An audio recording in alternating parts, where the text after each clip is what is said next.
Muito bem, boa noite a todos. O pessoal já está entrando aqui. Boa noite, pastor Paroski, tudo Boa bem? noite, pastor. Tudo bem? Graças a Deus. E você, como é que está? Tudo bem, graças a Deus. Estamos aqui no Brasil, no nosso inverno que parece verão. Eu acho que o clima nosso deve estar parecido com o seu aí, viu, pastor? Ah, é? Aqui é comecinho de verão, viu? Aqui é comecinho de verão. Boa noite, pastor. Tudo bem, graças a Né? Deus. Aí eu estou apanhando um pouco aqui dos aparelhos, mas já eu paro de apanhar. Bom, vamos lá, deixa eu dar uma olhadinha. Bem-vindo você que já se ligou conosco, né? O pessoal já estava perguntando. Vamos ler um pouquinho aqui de quem está aqui, vai. É o Edivânio Nogueira. Boa noite, família adventista, ele manda, né? Paulo Guarani, de Macaé. Bem-vindo, Paulo. Edivânio também. Aí nós temos aqui, desculpa, é Edivânia, não é Edivânio, né? A Joyce Oliveira, de Jequié, na Bahia. Eu tenho um amigo aí de Jequié, na Bahia. Não sei se ele está morando aí ainda, mas é o Ezequias Tamandaré. A gente, a gente fez amizade, eu tinha 15 anos, faz pouco tempo, viu? Não faz muito tempo. Central de Osasco aqui, a Vivian. Aí nós temos da Granja Viana, que também é do nosso campo aqui da Paulistana, o João Eduardo, muitas pessoas aqui da Paulistana e pessoas de outros lugares também. Olha, feliz sábado para todos. Tem alguém aqui de São Carlos, que é o Neto. Olha o Neto, também conheço o Neto, viu? Abração para o Neto. De Moçambique, olha, o Gatuso. Muito bem, feliz sábado para todos. Nós estamos começando a nossa lição da Escola Sabatina nessa sexta-feira. Não esqueça de compartilhar com seus amigos aí o link para que mais pessoas possam acompanhar a transmissão da nossa lição. Muito bem, como é o nosso costume, antes de a gente abrir a palavra, começarmos a estudar, vamos fazer uma oração.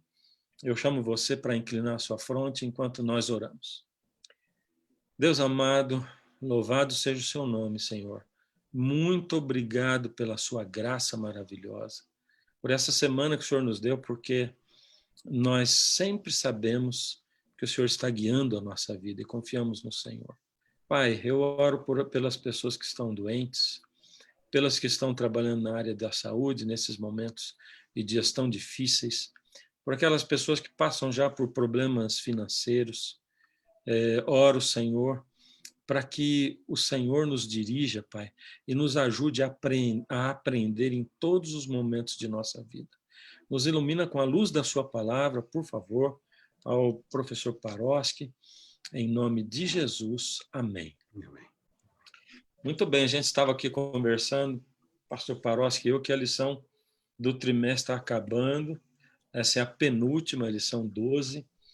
E o tema da semana é lidando com passagens bíblicas difíceis, né? E a gente sabe que existem passagens bíblicas difíceis. Para mim, foi minha surpresa chegar no curso de teologia, muitos anos atrás, 34 anos atrás, e encontrar uma matéria que lidava com textos difíceis da Bíblia, né? Eu nunca tinha pensado que tinha tanto assim, né? E aí surge a pergunta que acho que muitos pensam, principalmente gente que não está acostumada a estudar a Bíblia, e pergunta assim, pastor, bom, se a Bíblia é a revelação de Deus, ela é a palavra, Deus deseja se revelar a nós por ela, então por que tem textos difíceis? Parece que não combina com o ensejo, com o desejo de Deus de se revelar a nós através da palavra. Tudo bem, pastor? Mais uma vez, a minha saudação a todos os amigos que nos acompanham aí nesta noite, em mais este estudo da lição da Escola Sabatina. Então, a Bíblia é a palavra de Deus. Através de todas as páginas do Antigo e do Novo Testamento, nós encontramos este fato, esta afirmação bíblica de que ela é a revelação de Deus para o ser humano. mas existem passagens difíceis. E nós já lidamos, em algum momento, nós já falamos um pouco sobre isso em lições passadas aqui. A, a razão para essas dificuldades que nós encontramos na Bíblia não são poucas, são muitas. São várias. Por exemplo, a Bíblia, nós sabemos disso, já dissemos isso algumas vezes, Deus usou línguas antigas. Deus usou o hebraico, que era falado pelo povo de Israel, período do Antigo Testamento. No período do Novo Testamento, Deus usou o grego, que era a língua universal, ali no Império Greco-Romano, no Império Romano, não é? No mundo greco-romano. Na Palestina também se falava o grego. Vários segmentos da população eram fluentes em grego. E o Novo Testamento começou a ser escrito quando a igreja, os primeiros cristãos saíram de Jerusalém e começaram a levar a mensagem a outras terras. Então, a língua internacional da época era o grego. Então, Deus utilizou línguas antigas e isso torna as coisas um pouco mais difíceis. Se nós pegarmos alguns textos, por exemplo, do português, e nem precisamos recuar muito, vamos pegar um português aí de 200 anos, apenas 200 anos. Faz 2000 anos que o Novo Testamento foi escrito. Mas se pegarmos textos da língua portuguesa de 200 anos atrás, nós vamos encontrar algumas dificuldades aqui ou ali, algumas palavras que já não se usam mais, a grafia das palavras um pouco diferente, palavras eventualmente, ou construções eventualmente desconhecidas. Então, o fator língua é um problema. Claro que existem inúmeras traduções disponíveis e talvez em algum momento a gente possa falar um pouquinho mais sobre isso também, mas a verdade é que permanecem dificuldades. Estudos continuam nessa direção, tudo no sentido de buscar uma compreensão maior sobre o texto bíblico. Além da questão da língua, existe a questão cultural. A Bíblia foi escrita numa cultura diferente da nossa. E aqui eu quero fazer uma diferenciação. Cultura como uma cosmovisão, uma visão de mundo, uma visão de realidade. Nós, aqui no Ocidente, nós somos muito influenciados pela cosmovisão grega. Nós gostamos de teorizar em cima das coisas, nós queremos entender os mínimos detalhes, como que cada detalhe se conecta, se relaciona com o todo. Ao passo que na cultura semítica, que é a cultura da Bíblia, eles estão mais preocupados em relacionamentos, eles estão mais preocupados com experiências, com a realidade da vida, e não tanto com detalhes, com teorias, com lógica. Então, existe essa diferença, e isso pode nos trazer alguma dificuldade em algum momento. Com relação, ainda no aspecto cultural, nós temos os hábitos de vida, a vida em geral. Nossa cultura, aqui no Ocidente, nós temos valores, temos regras que são, em boa medida, diferentes dos valores, das regras, da etiqueta, da prática, do dia a dia que existiam na Palestina nos dias de Jesus e no período do Antigo Testamento. Então, tudo isso ajuda a tornar um pouco a realidade, a compreensão da Bíblia um pouco mais difícil. Paulo gasta passagens, capítulos e capítulos, falando de como o cristão tinha que se relacionar no mundo pagão da época. Ele faz isso especialmente em 1 Coríntios, não é?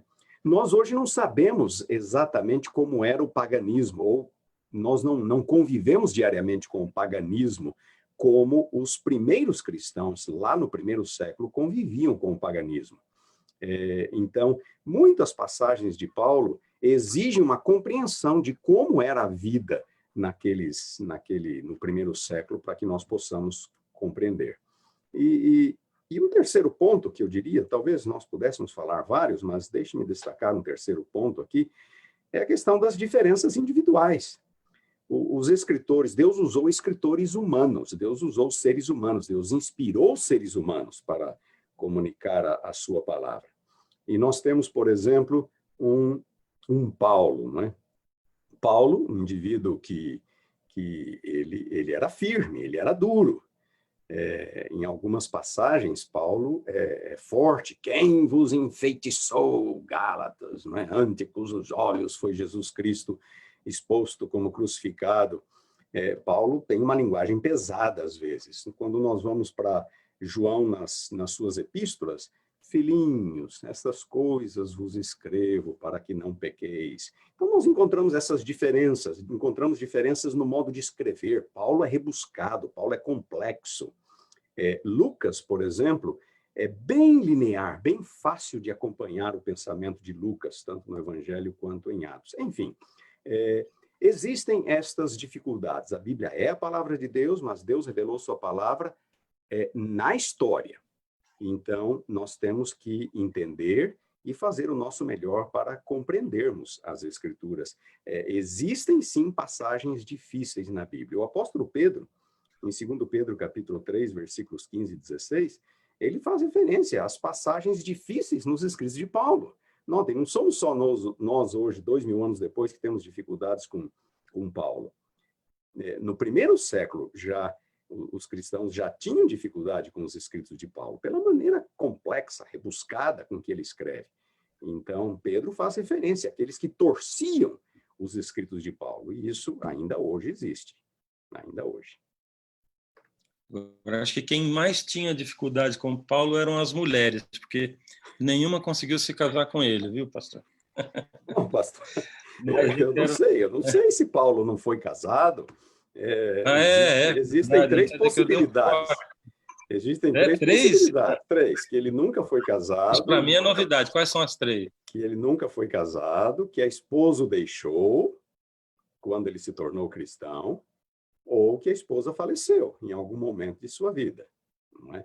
O que nós sabemos é que, durante o seu ministério, Paulo não tinha uma esposa. Agora, isso não significa que ele não fora casado. Então, essas três possibilidades existem.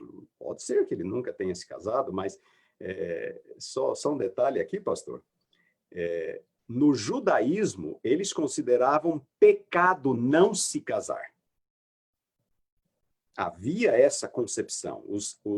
Os rabinos ensinavam que o homem que não se casasse viveria em pecado por não se casar, porque eles consideravam o casamento um dom de Deus, uma bênção divina. E Paulo era um bom fariseu, Paulo seguia à risca a tradição judaica, então é bem provável que Paulo tenha se casado em algum momento da vida. Entre 18 e 20 anos de idade era mais ou menos a idade comum para que a pessoa se casasse. E aí nos resta, então, duas possibilidades de que a esposa o tenha deixado ou de que ela tenha falecido em algum momento. Mas, então, provavelmente não era pecado não querer se casar de novo, né? Mas vamos mudar o assunto e voltar para a lição, né? Quando a gente estuda a Bíblia, quando nós vamos para a palavra, a gente costuma orar, pelo menos devemos, né? A maioria faz isso, né? E aí nós pedimos a iluminação do Espírito, o mesmo Espírito que iluminou os homens a escreverem, que nos ilumine também. E não seria o suficiente pedir a iluminação do Espírito e aí Deus daria essa iluminação? Pastor, existem dois níveis de compreensão da Bíblia. A Bíblia é a palavra de Deus e o seu propósito fundamental é nos ensinar acerca do plano da redenção. Paulo, escrevendo a Timóteo, 2 Timóteo, capítulo 2 e capítulo 3, versículo 15, ele diz que desde a tua meninice, desde a tua infância, sabes as sagradas letras que podem tornar-te apto para a vida eterna, para a salvação. Esse é o propósito fundamental da Bíblia. E claro, quando nós oramos a Deus, buscamos a Deus em oração, buscamos a iluminação do Espírito, Ele certamente vai nos ajudar. E, portanto, a iluminação do Espírito é necessária para que Ele possa nos guiar e nos fazer compreender aquilo que nós precisamos para a nossa salvação. Agora, há um segundo aspecto, digamos, um segundo nível, que é quando nós queremos construir doutrinas, elaborar conceitos, nos aprofundarmos um pouco mais no estudo lidarmos com livros específicos, capítulos específicos ou versículos específicos. E aí nós vamos esbarrar em uma série de dificuldades. O suficiente para o plano da redenção, sem dúvida nenhuma, o Espírito vai nos ajudar, e o Espírito vai continuar nos ajudando na medida das nossas reais necessidades. Mas nós vamos nos deparar com situações envolvendo questões das línguas originais, uma palavra hebraica, uma palavra grega, questões da arqueologia, por exemplo. Arqueologia é aquela disciplina que desenterra o passado, não é? Uma cidade, um lugar que um dia existiu, aí ela foi destruída e foi coberta com poeira e areia ao longo dos tempos. A arqueologia vai lá, desenterra, e ela traz muita coisa à luz, muita informação sobre o passado. Textos, inclusive, são encontrados. Mediante a arqueologia, nós conseguimos reconstruir a vida, vários aspectos da vida na antiguidade. Tudo isso nos ajuda a compreender melhor uma série de passagens bíblicas. Também olharmos para a tradição da igreja. Nós não colocamos a tradição da igreja acima da Bíblia, como alguns cristãos o fazem, mas a tradição da igreja nos ensina muita coisa. Temos que ser cuidadosos, temos que saber filtrar, mas, enfim, existem várias situações em que nós podemos e talvez vamos precisar ir além. E aí entra, então, a termos ferramentas específicas, usarmos a metodologia correta para que nós possamos interpretar a Bíblia corretamente. E que metodologia é essa? Existem princípios para a interpretação da Bíblia? Quais são eles? Pastor, a interpretação da Bíblia é regida por princípios, sim. Nós não podemos simplesmente abrir a Bíblia e começar a lê-la ou a interpretá-la de qualquer maneira, ou a nossa maneira. Nós não estamos autorizados a fazer isso. O que significa interpretar a Bíblia? Existe uma palavra que é de origem grega, ela é muito utilizada nos círculos um pouco mais acadêmicos, na faculdade de teologia, os pastores estão familiarizados com ela, os membros talvez nem todos. É a palavra exegese. É uma palavra de origem grega. Exegese significa tirar do texto o significado que o texto tem. Tirar, extrair do texto. Então, o que acontece? Existem muitas pessoas que, em vez de extraírem do texto o significado que o texto tem, existem muitas pessoas que tentam colocar no texto aquilo que elas bem entendem, o significado que elas querem que o texto tenha. Então, é um processo diferente. O processo de interpretação da Bíblia é o processo de extração. Nós vamos extrair o significado que está lá. É aquilo que Paulo quis que nós entendêssemos, é aquilo que João quis que nós entendêssemos, ou aquilo que Deus quis que nós entendêssemos. E existem muitas pessoas, como eu disse, que elas vão para o texto querendo colocar a sua compreensão no texto, querendo colocar as suas doutrinas no texto. Este é um modo completamente equivocado, mas completamente equivocado. Quais são os princípios? Eu vou começar por atitudes e depois eu vou falar sobre procedimentos. Eu vou passar para procedimentos. Em primeiro lugar, nós temos que ter uma atitude de fé. Nós temos que nos aproximar da Bíblia com fé. Sem fé é impossível agradar a Deus, Hebreus capítulo 11, versículo 6.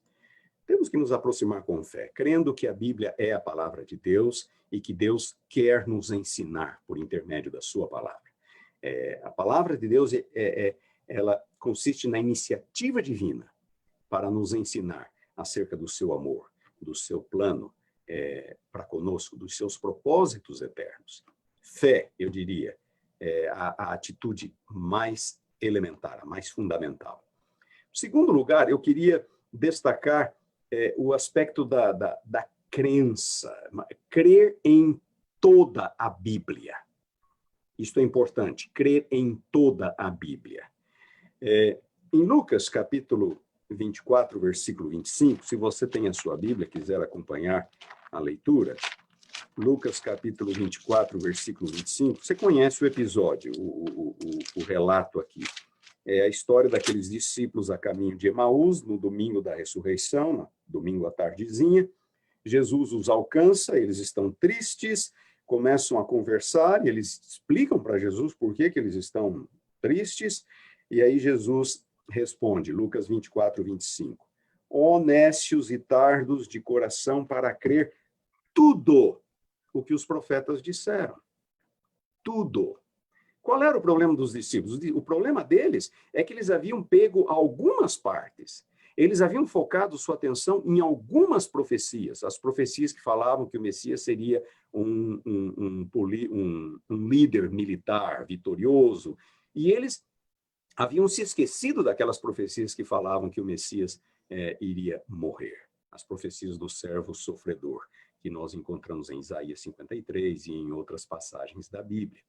Então, notem, eles haviam ignorado certas partes da Bíblia. Nós não podemos fazer isso. Nós temos que nos aproximar com fé, mas temos que nos aproximar do todo da revelação. Existem muitos cristãos hoje em dia que ignoram o Antigo Testamento. Eles simplesmente descartam o Antigo Testamento, como se o Novo tivesse substituído o Antigo Testamento. Não, não é isso. Os dois testamentos estão intimamente vinculados, eles se complementam um ao outro. Então, nós temos que nos aproximar com fé e nos aproximar do todo da revelação. Não podemos ignorar algumas partes, aquelas partes que não nos interessam, como, por exemplo, Martinho Lutero, ele não gostava da epístola de Tiago. E ele chegou a dizer que a epístola de Tiago deveria ser banida da universidade que ele ensinava. Na sua tradução da Bíblia, ele deixou Tiago lá para o final. Não, nós não podemos nos aproximarmos da Bíblia com essa mentalidade seletiva. Não, eu só vou ler, só vou estudar aquilo que me interessa. Nós temos que ler e estudar o todo da revelação. E com base no todo da revelação, estabelecer a nossa crença. Um outro aspecto relacionado à atitude, eu diria, baseando-me na experiência de Paulo em Bereia. Você se lembra o relato? Paulo, na sua segunda viagem missionária, Atos capítulo 17. Depois de passar por Tessalônica, a experiência não foi muito positiva, ele foi para Bereia, e aí ele diz, esses de Bereia foram mais nobres. Na verdade, quem diz é Lucas que relata, não é? Mas ele está relatando o evangelismo de Paulo em Bereia. Então ele diz, esses de Bereia foram mais nobres, porque eles foram na palavra para verificar se as coisas eram de fato daquele jeito, se o que Paulo estava ensinando condizia com as Escrituras. Então, notem, as únicas Escrituras disponíveis naquele momento eram do Antigo Testamento. E quando eles ouvem o Evangelho de Paulo, o que eles fazem? Eles vão para as Escrituras, vão para o Antigo Testamento. Então, fé, nos aproximarmos do todo da Bíblia sem descartar nada, buscar diligentemente, como os bereanos fizeram, diligentemente, com humildade, com reverência, começar sempre com uma oração. Lembra-se da declaração de Deus a Moisés, tira as sandálias dos pés, o lugar em que tu estás é terra santa. A Bíblia é terra santa, é território santo, é a palavra de Deus. Humildade, reverência são fundamentais. E, por fim, eu gostaria de destacar, e note, estamos ainda na parte das atitudes, eu gostaria de destacar uma atitude de obediência.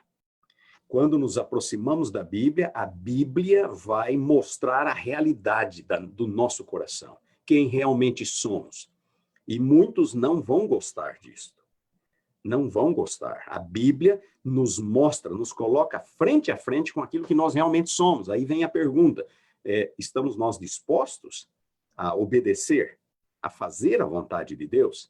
Então, esse é outro requisito importante. Eu estou falando, notem, em termos de atitudes aqui. São várias questões importantes. Aí você falou que ia falar de atitudes e de procedimentos, né? E quais seriam os procedimentos, então? Muito bem, pastor. Vamos passar para os procedimentos agora. E quero que você me acompanhe agora. Quando falamos em procedimento, nós estamos falando no como fazer, como interpretar a Bíblia.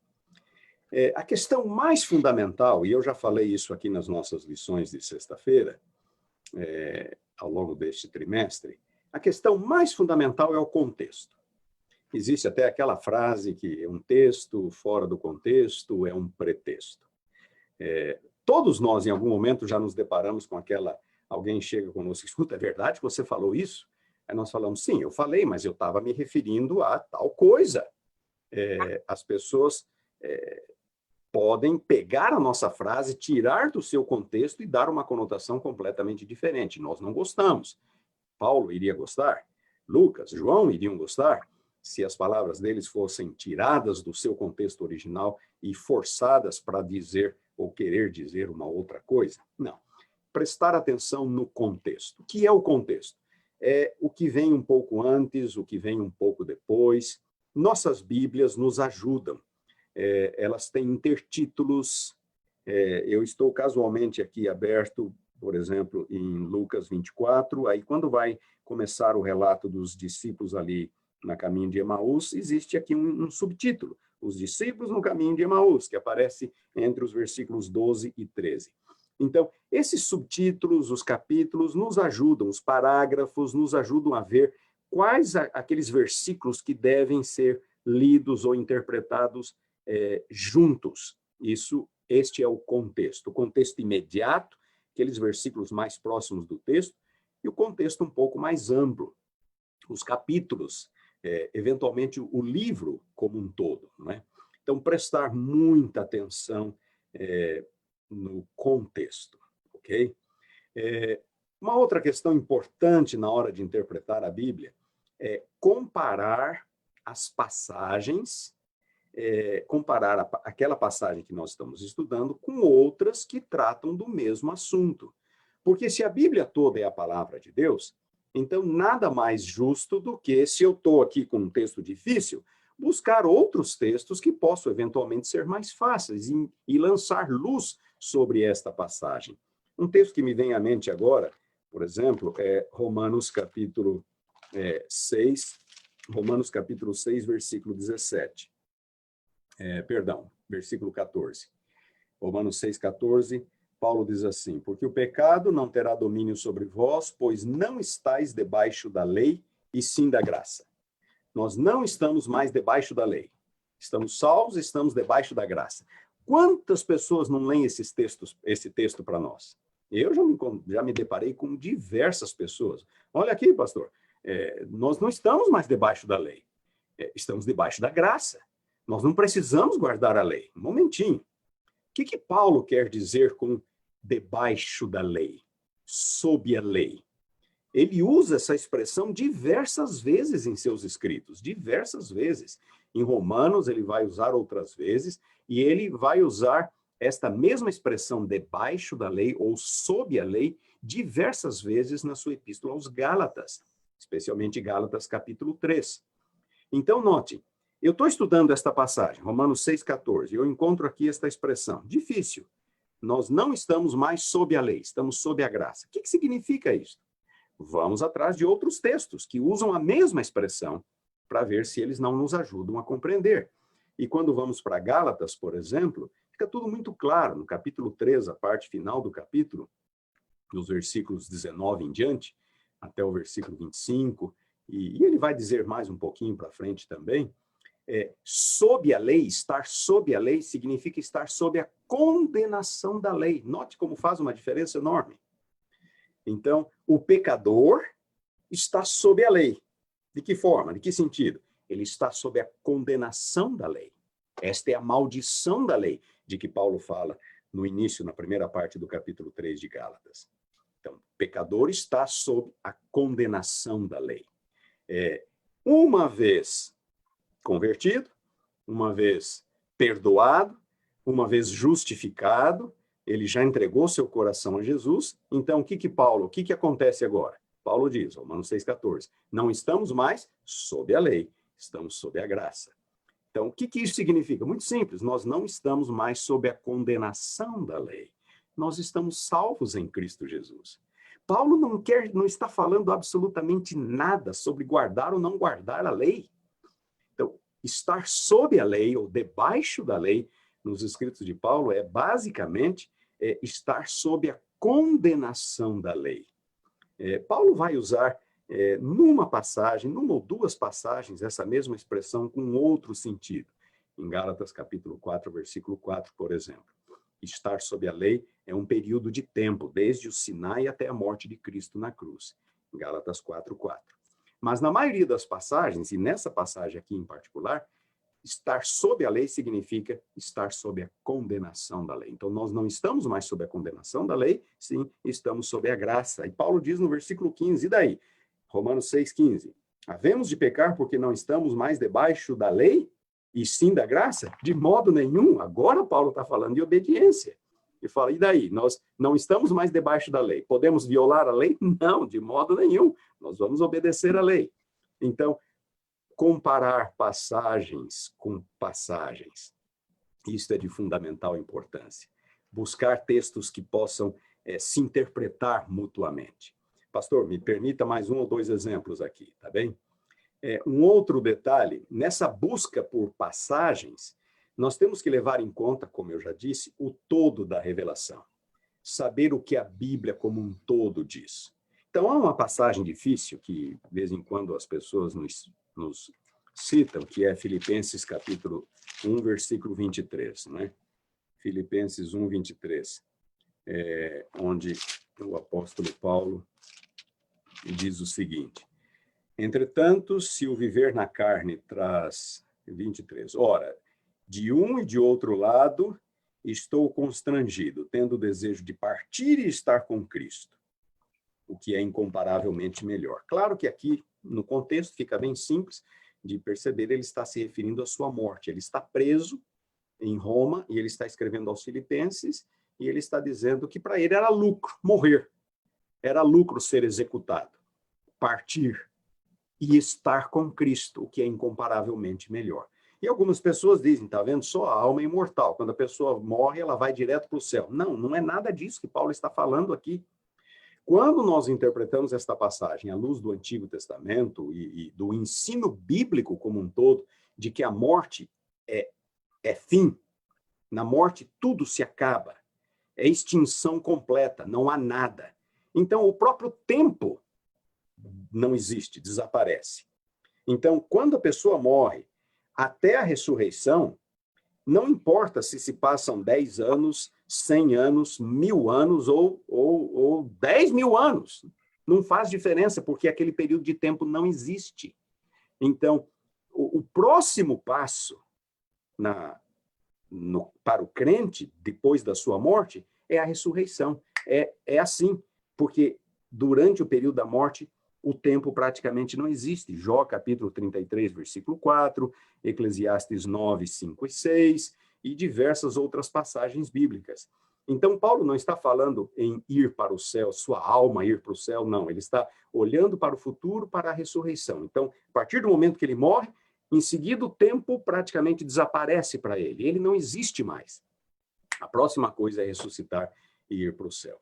Então, interpretar uma passagem à luz do ensinamento bíblico como um todo.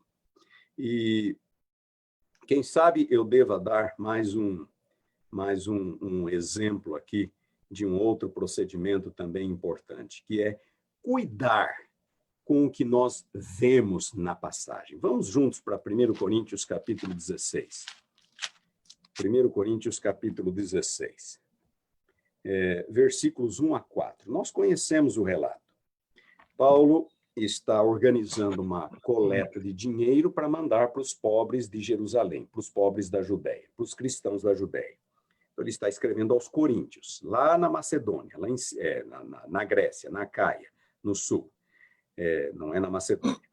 Então, ele está escrevendo essa carta e ele sugere aos irmãos, no primeiro dia da semana, cada um de vós ponha de parte, versículo 2, 1 Coríntios 16, 2, em casa, conforme a sua prosperidade, e vá juntando, para que não se façam coletas quando eu for. E assim ele passa a instrução para os crentes de Corinto, para, no primeiro dia da semana, começar, então, essa coleta. E algumas pessoas dizem, estão vendo só? É a guarda do domingo. Mas esse texto não está falando nada de guarda de domingo. O texto está falando que eles deveriam, no primeiro dia da semana, em casa, começar a fazer a sua pequena poupança para fazer a oferta. Então, é muito cuidado com o que nós olhamos no texto. Muitas pessoas querem encontrar pelo em ovo, chifre em cabeça de cavalo. O texto não está falando nada de culto, não está falando nada de serviço na igreja, não está falando nada em dia de adoração. O texto simplesmente está falando em casa, no primeiro dia da semana, no domingo, comece a fazer a sua poupançazinha. E se eu quiser, talvez, ir um pouco além, eu diria, por que começar a pôr esse dinheiro de lado no domingo?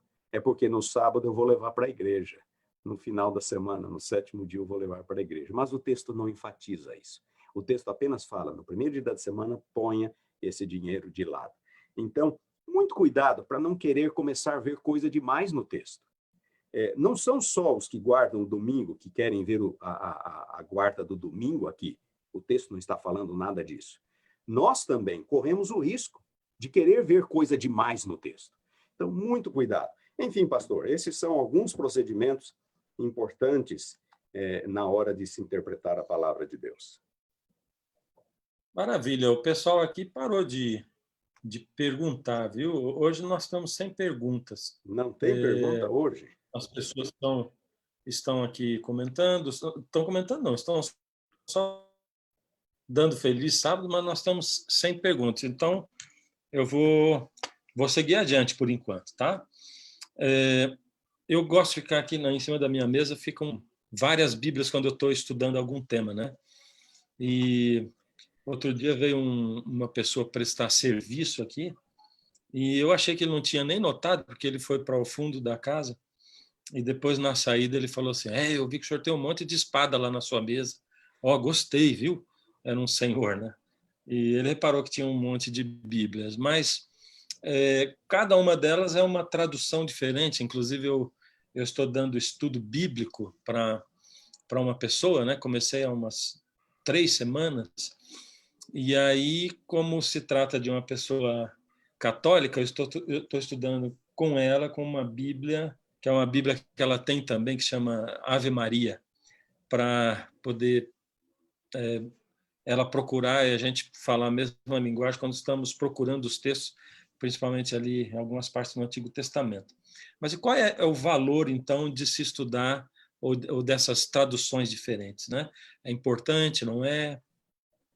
Pastor, é muito importante. E nós, todo cristão, especialmente aquele que ensina, o ancião que prega, não estou nem falando do pastor, o ancião que prega, o professor de escola sabatina, deveria ter mais de uma boa tradução disponível na sua biblioteca. Por quê?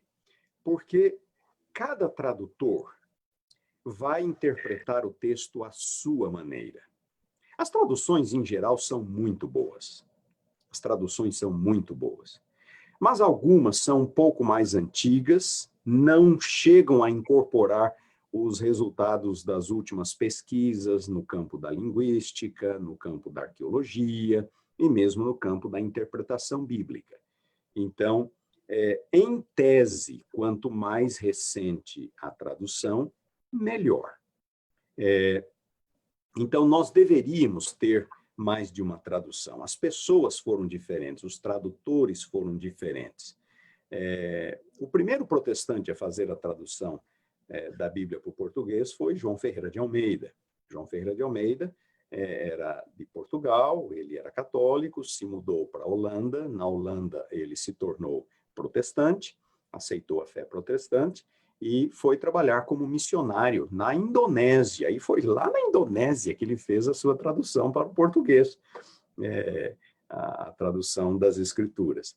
Isso foi no século XVIII, XVII, XVIII, e depois outras traduções, outras revisões foram feitas na Bíblia de Almeida. Então, nós temos a Almeida Antiga, que é a mesma Almeida Revista e Corrigida. Essa já está um pouco ultrapassada. Ela é antiga. Depois nós temos a Almeida Revista e Atualizada, nós temos a Almeida Contemporânea, nós temos agora a nova Almeida Atualizada, temos a século XXI, são a nova versão internacional, são todas diferentes versões. Então, cada tradutor vai tentar entender o texto e expor o texto da melhor forma possível. E alguns conseguem melhores resultados do que outros. O Espírito Santo é o mesmo, ele ilumina, ele ajuda, mas, como eu disse, existe essa questão de novos ensinamentos, novos aprendizados no campo da linguística, da arqueologia, da história e mesmo da compreensão do texto. E é importante, então, que nós tenhamos diferentes versões disponíveis. Eu já citei um exemplo aqui uma vez, e eu gostaria de citar de novo o mesmo exemplo. Eu peço licença àqueles que porventura se lembram deste exemplo. Lucas capítulo 16, versículo 16. É um texto difícil para nós, adventistas do sétimo dia. Lucas 16, 16. Ele diz assim: a lei e os profetas vigoraram até João. Na verdade, é Jesus que está ensinando. Jesus que está dizendo. A lei e os profetas vigoraram até João. Eu estou lendo na Almeida Revista e Atualizada. Ora, a lei e os profetas vigoraram até João, então não estão mais em vigor hoje em dia. Então eu não preciso mais guardar a lei. Bom, em primeiro lugar, preste atenção. Toda vez que você encontrar na Bíblia essa expressão, a lei e os profetas, significa o Antigo Testamento. Tá bem? Incluindo-se o livro de Êxodo, incluindo-se o Pentateuco, os 5 primeiros livros de Moisés, incluindo-se os 10 mandamentos. Mas a lei e os profetas não é uma referência específica aos 10 mandamentos, mas ao Antigo Testamento como um todo. A lei, os 5 primeiros livros de Moisés e os profetas. Então, a lei e os profetas vigoraram até João, diz Jesus. Epa, esse verbo vigorar aqui é complicado. Acontece que no texto grego original, como Lucas o escreveu, não há verbo. O verbo não aparece. Lucas escreveu apenas a lei e os profetas até João. Foi assim que Lucas escreveu. Qualquer pessoa que consegue manusear o texto grego vai perceber isso. Então, nós temos que suprir um verbo para que a frase possa fazer sentido em português. E a pergunta é, que verbo nós vamos suprir? Que verbo o tradutor vai suprir? E agora o tradutor vai traduzir o verbo de acordo com a sua compreensão. Percebe? Então, se ele acha que o Antigo Testamento já passou, qual é o verbo que ele vai utilizar?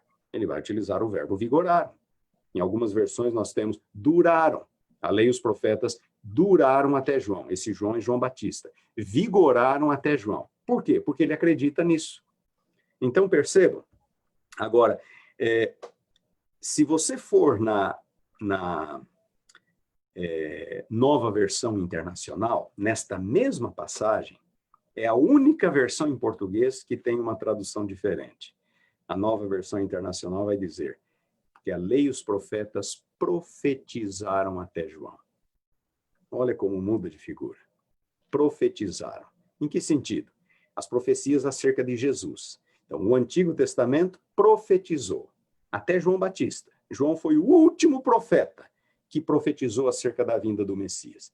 De João para frente, eles já estavam no período do cumprimento, já não era mais o período da profecia. Então, a lei e os profetas profetizaram até João. E, desde então, o evangelho vem sendo anunciado. Então, note como faz uma diferença enorme. Como que eu fico sabendo? Consultando com mais de uma tradução. Neste caso aqui, a nova versão internacional. Eu não estou querendo com isso dizer que a nova versão internacional é a melhor. Ela é muito boa. Ela é muito boa. Mas existem outras versões. Eu gosto muito da Nova Almeida.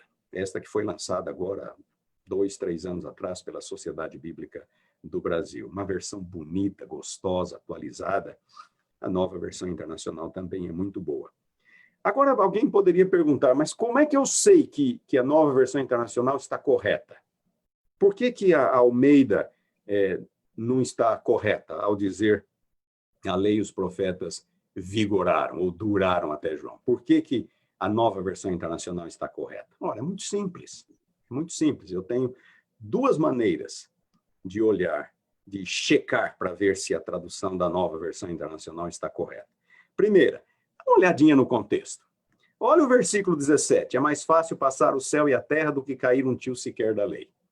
Lucas 16, 17. O versículo seguinte está falando o quê? Está falando na permanência da lei. Está falando na validade da lei dos profetas. É mais fácil passar o céu e a terra do que cair um tio sequer da lei. Então, a lei e os profetas do Antigo Testamento profetizaram até João.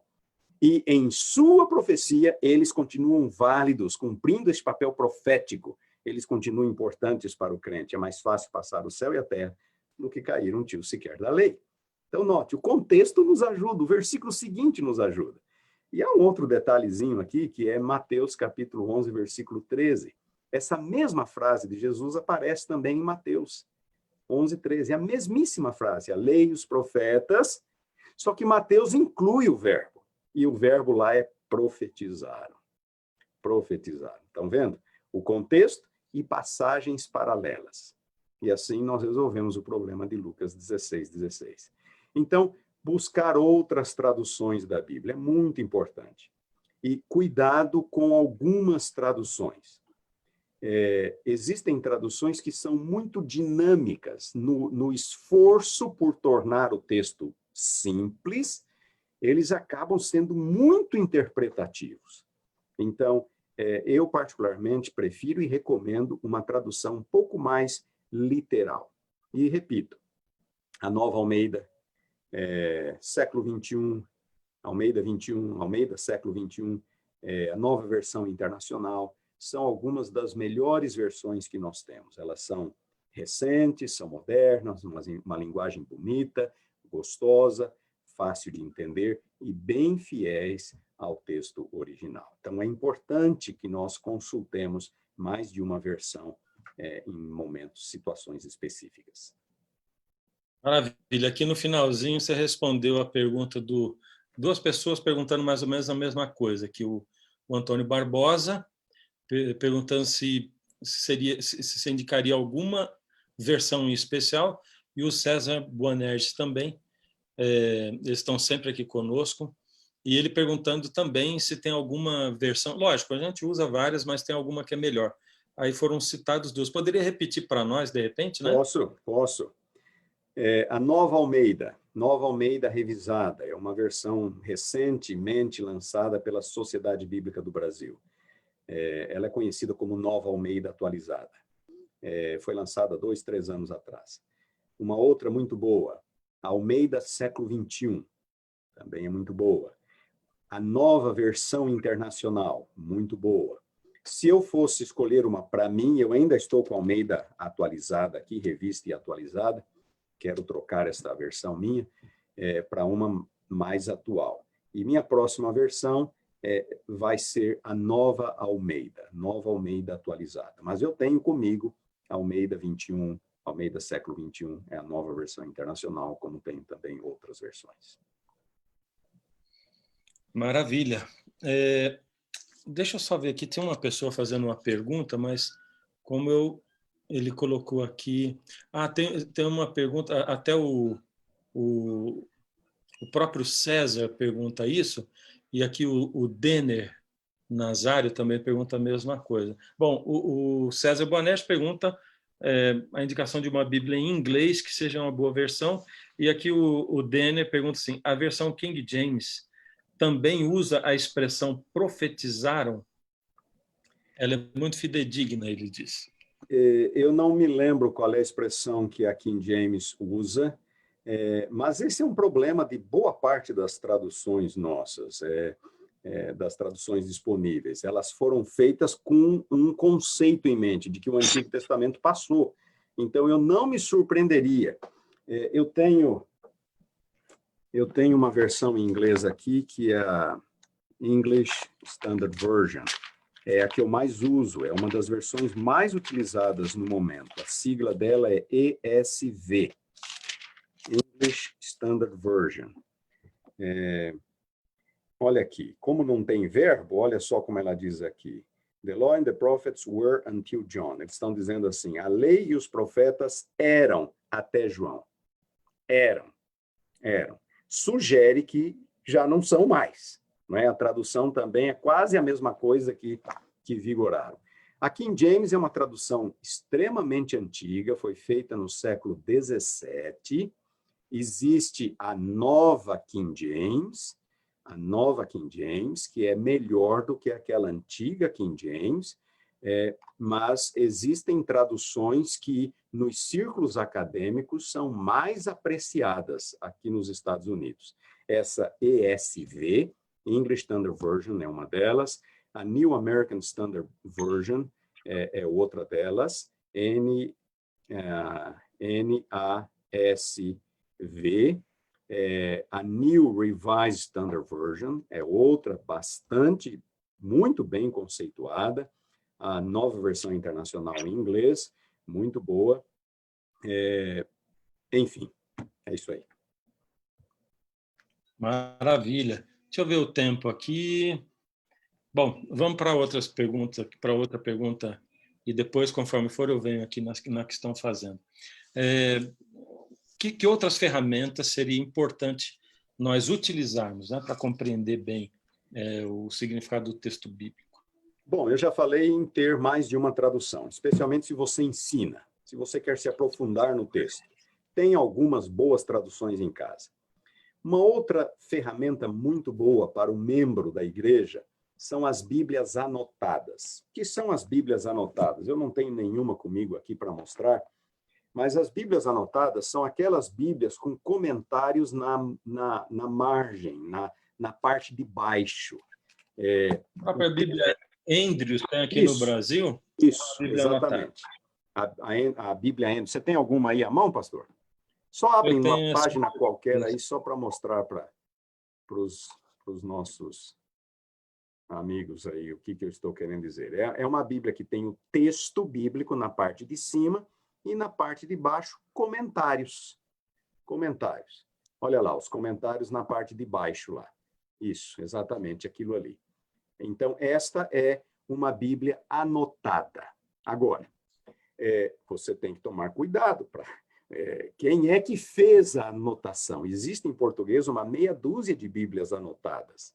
Algumas delas são evangélicas, existe a Bíblia Andrews, que foi as anotações, os comentários foram feitos por teólogos adventistas. Então, você tem que se lembrar que esses comentários não são inspirados, não são parte do texto bíblico, mas eles ajudam, tá? Mas muito cuidado. A Bíblia Andrews eu recomendo que você tenha. Ela ajuda e muito a resolver uma série de problemas. Então, outras traduções, Bíblias anotadas, uma outra ferramenta extremamente útil, um bom dicionário da Bíblia. Dicionário da Bíblia. Dicionário da Bíblia é exatamente isso, é um dicionário. E você vai procurar os textos, as palavras estão em ordem alfabética, tudo aquilo quase que você quer saber sobre a Bíblia. Então, você quer saber sobre Judeia, procura lá a palavra Judeia, e ela vai te dizer tudo o que você precisa saber. Jerusalém, Rio Jordão, Galileia, amor, fé, salvação, cruz, crucificação, Romanos, Império Romano, tudo que lhe vem à cabeça que possa estar relacionado com o texto bíblico está lá. Você está vendo aqui atrás de mim essa coleção de 6 volumes? Isso aqui é um dicionário da Bíblia, em 6 volumes, quase 1000 páginas cada volume. E eu tenho vários dicionários da Bíblia aqui em minha biblioteca. Você não precisa comprar um desse. No Brasil, existem alguns em 1 volume ou 2 volumes pela editora Vida Nova, as edições Vida Nova. Não estou fazendo propaganda aqui da editora, tá bem? Estou recomendando o dicionário da Bíblia, dicionário bíblico que essa editora fornece, publica. Muito bom. Comentários bíblicos. Comentários bíblicos. A CPB publica alguns comentários bíblicos, são muito bons, muito úteis na hora de se estudar a Bíblia. As lições da escola sabatina, guarde aquelas lições que cobrem, que estudam os livros da Bíblia. Isso vai ser útil para você em algum momento do seu estudo particular ou mesmo quando você tiver que ensinar a igreja, um grupo, dar um estudo bíblico. Os livros da Sion White tem a série, né, a série O Grande Conflito, Patriarcas e Profetas, Profetas e Reis, O Desejado, Atos e O Grande Conflito. Cobrem toda a Bíblia. É uma espécie de um comentário da Bíblia. Claro que a Sion White não esgota o significado do texto, porque ela está mais preocupada em fornecer ao leitor aquela visão mais ampla de Deus, do plano da redenção. Mas quanto mais lermos os escritos da Sion White, mais familiaridade teremos com os escritos da Bíblia.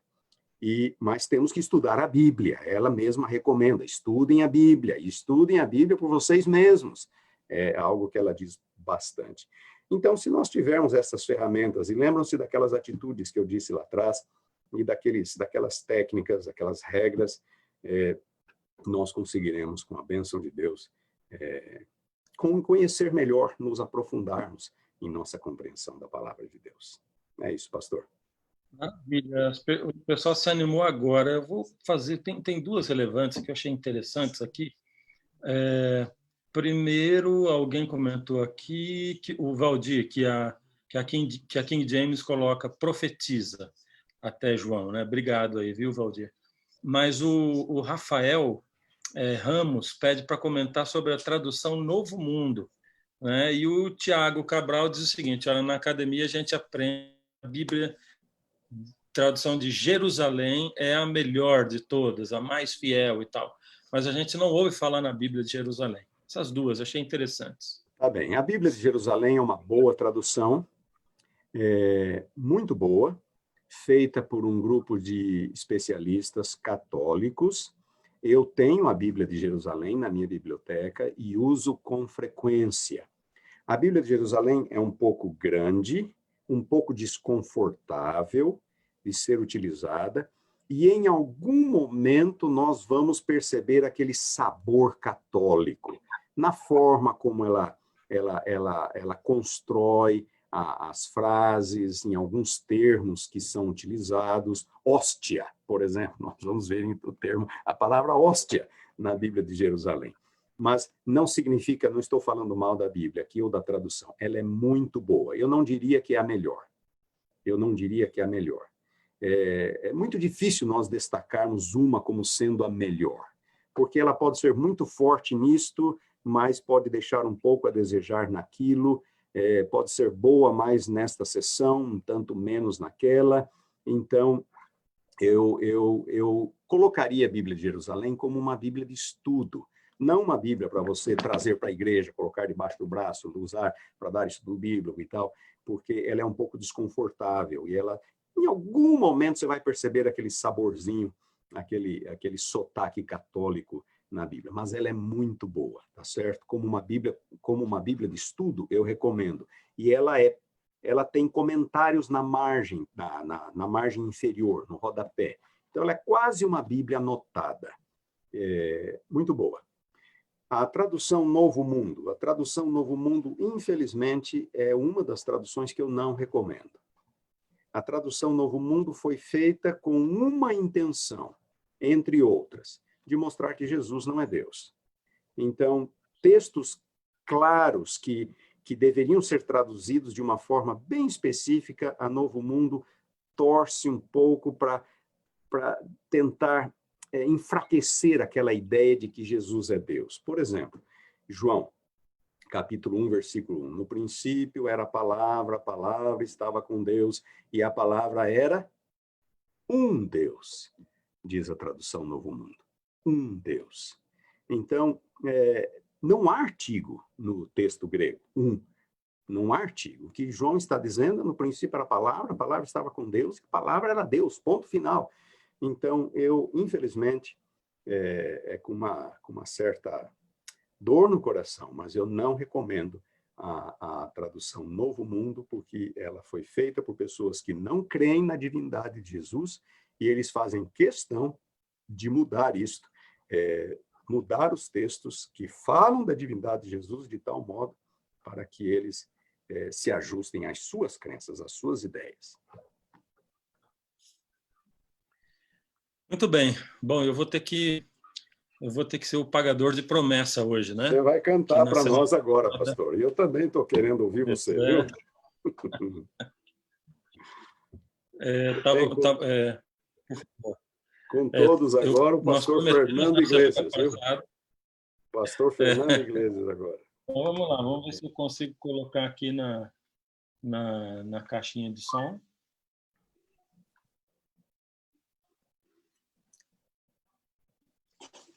Senão eu vou cantar a capela mesmo, viu? Aqui mesmo.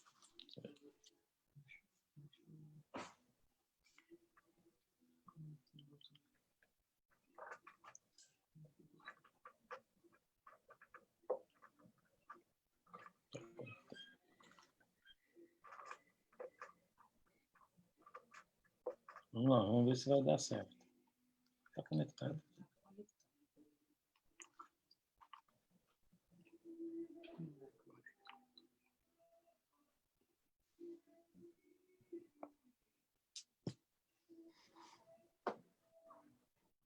Se a tecnologia atrapalhar,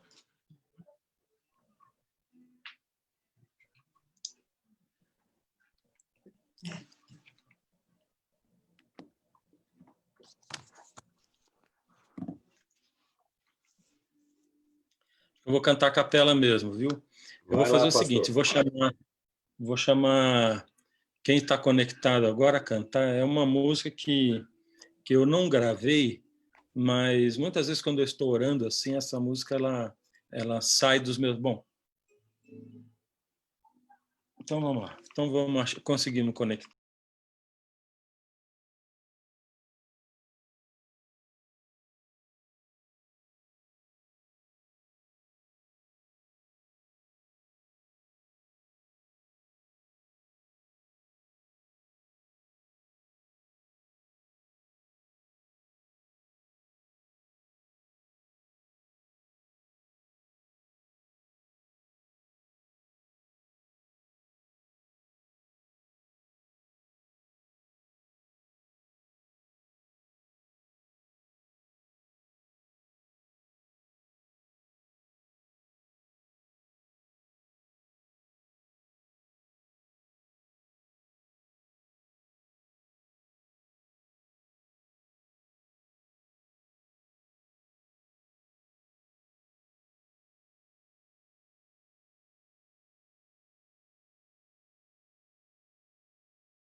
Então, vamos terminar a lição de hoje. Obrigado. Infelizmente, não deu para ler todas as perguntas que vocês fizeram, mas na próxima semana nós estamos aqui, se Deus quiser.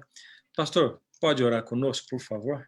Posso. Obrigado por essa música, pastor. Emocionou, viu? Me fez voltar Amém. alguns anos no tempo. Foi a música cantada na apresentação da minha filha mais nova. Que bacana. Me lembrei daquele momento. Obrigado, pastor. Foi uma alegria estar com vocês novamente nesta noite. Esperamos ter contribuído com mais um estudo da lição, que esse estudo possa ser útil a você. Vamos orar, inclinar a fronte e fechar os olhos e orar ao Senhor. Nosso Deus e Pai, agradecemos-te estes momentos que passamos juntos, estudando a Tua Palavra, estudando sobre como aprendermos mais acerca da Tua Palavra. Queremos que Tu nos ajudes para que, com fé, com dedicação, usando os princípios, os métodos corretos, nós possamos conhecer mais acerca deste livro santo, deste livro extraordinário, no qual Tu revelas a Tua vontade, o Teu amor, os Teus planos para com cada um de nós, para com a humanidade. Senhor, obrigado por esta revelação preciosa. Ajuda-nos a fazermos da Bíblia realmente uma luz para os nossos caminhos, e que possamos estudá-la com oração, com fé, com dedicação, na certeza de que nela nós vamos conhecer a Jesus Cristo, nosso Salvador. Nós vamos conhecer também que temos um futuro contigo, um futuro ao teu lado. Abençoa cada um dos teus filhos, abençoa aqueles que estão conosco nesta noite. Dá-nos a todos um sábado feliz, rico em bênçãos.